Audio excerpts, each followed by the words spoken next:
Dairy ఫామ్‌లో నెలకి 1,00,000 సంపాదించడం పెద్ద విషయం గాదు.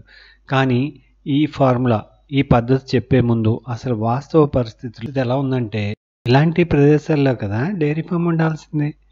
ఇప్పుడున్న డైరీ ఫార్మ్స్ పందుల దొడ్డి కన్నా దారుణంగా ఉంటున్నాయి.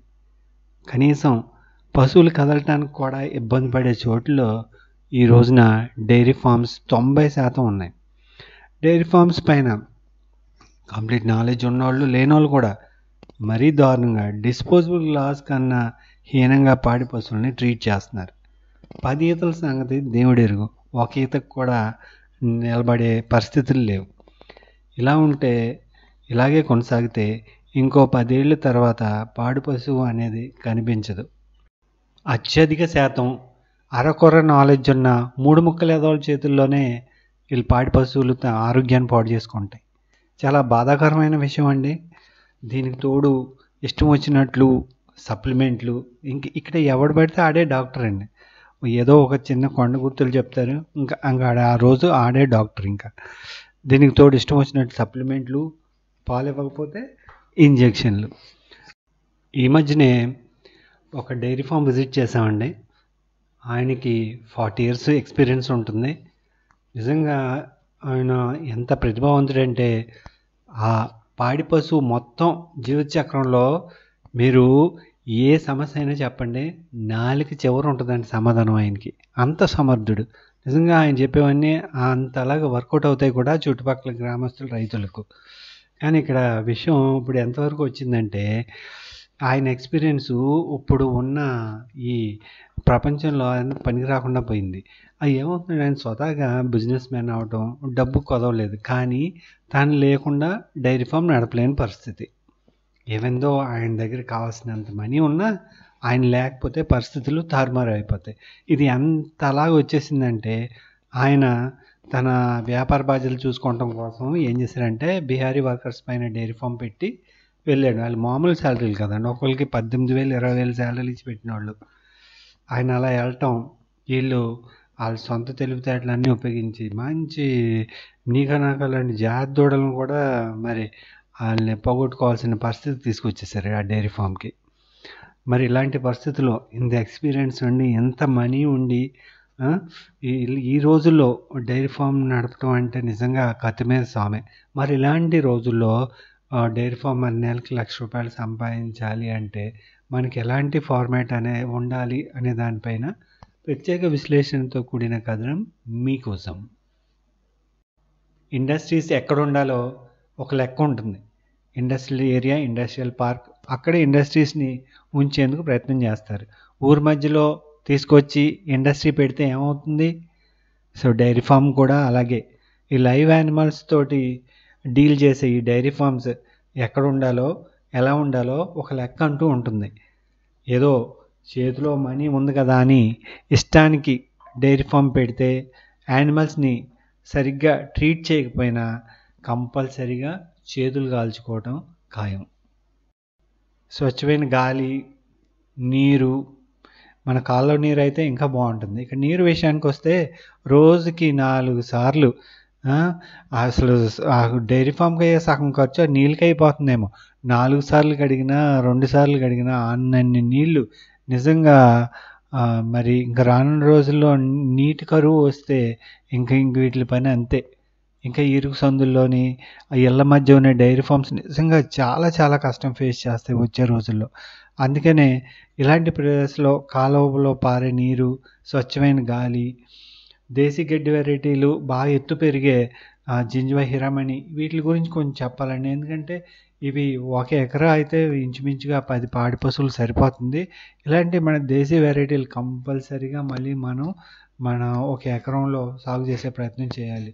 రెగ్యులర్గా ఉండే హైబ్రిడ్ వెరైటీస్కి దూరంగా ఉండటం ఎంతైనా మంచిది. పశువుని మళ్ళీ గాడిలో పెట్టడానికి దేశీ వెరైటీలే ఎప్పటికైనా ఇవే మంచివని నేను చెప్తాం. ఎండకి వానకు తట్టుకునేటట్టుగా చూడండి, ఇది తక్కువ ఖర్చులో అయిపోయే ఇలాంటి దూడపాకలు ఇవి సరిపోతాయి.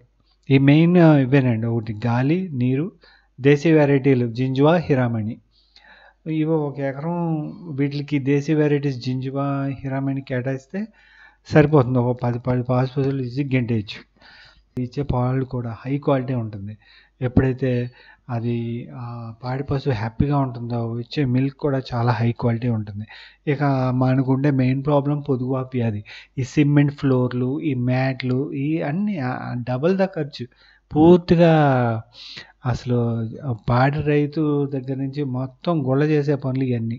సో ఇలాంటి ఏర్పాటు ఉన్నప్పుడు అసలు ఆ సిమెంటు అక్కర్లేదు, ఆ మ్యాట్లు అక్కర్లేదు. మాస్టైటిస్, పొదుగువాపు వ్యాధి ఇప్పుడున్న డైరీ ఫార్మ్స్లో పీడిస్తున్న ప్రధాన సమస్య పొదుగువాపు వ్యాధి. దీని గురించి ఈ ఫీల్డ్లో స్టోరీస్ భలే చెప్తారండి. పాలు తీసేసిన తర్వాత ఆ టీట్స్ ఒక స్పెసిఫిక్ టైం వరకు ఓపెన్ అయి ఉంటాయంట. ఈ లోపల అది కింద పడుకుంటే ఆ బ్యాక్టీరియా ఆ టీట్స్ లోపలికి వెళ్ళి దానికి మాస్టైటిస్ పొదుగువాపు వ్యాధి వచ్చేస్తుందంట. కాబట్టి ఈ లోపల ఈ మేధావులు ఏం చేస్తారంటే పాలు తీసేసిన తర్వాత ఆ గెడ్డనో లేదంటే దానికి ఇష్టమైన తినేది ఏదో ఆ గాడిలో వేస్తారు. అంతసేపు దాన్ని నిలబెట్టేస్తారు. ఆ టీట్ ఆ రంధ్రం క్లోజ్ అయిపోతుందండి ఈ లోపల. ఇది స్టోరీ.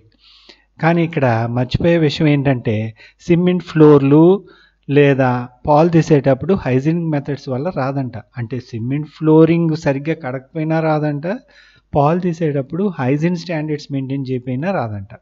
ఇది లాజిక్. ఆడు అక్కడే కలుపు మందు కొట్టి కాళ్ళు చేతులు కడిగేసుకుని వచ్చి పితికినా దానికి ఏమి ఇన్ఫెక్ట్ అవ్వదంట.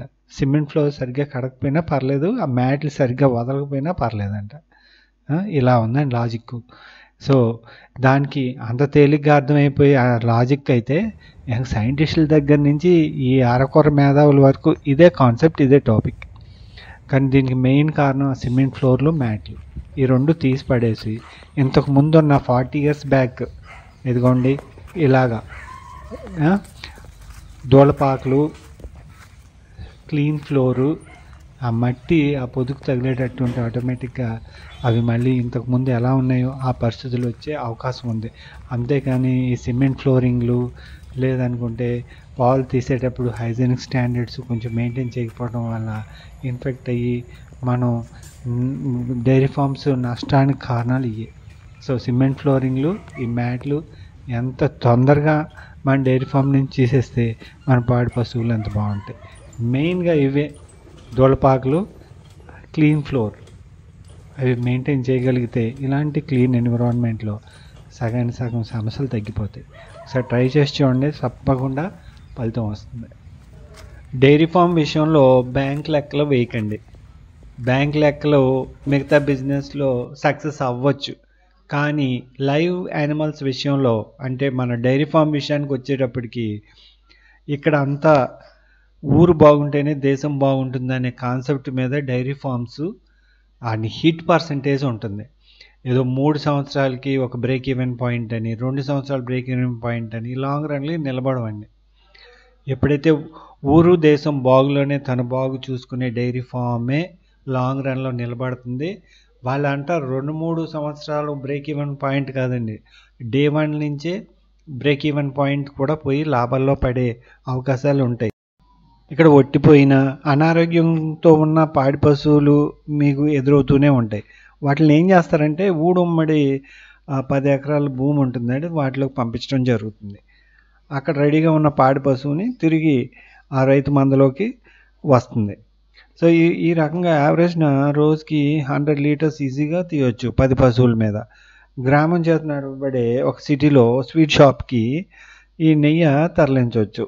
ఎలా చూసుకున్న నెలకి 1,00,000 ఆదాయం పైనే కానీ తగ్గదు.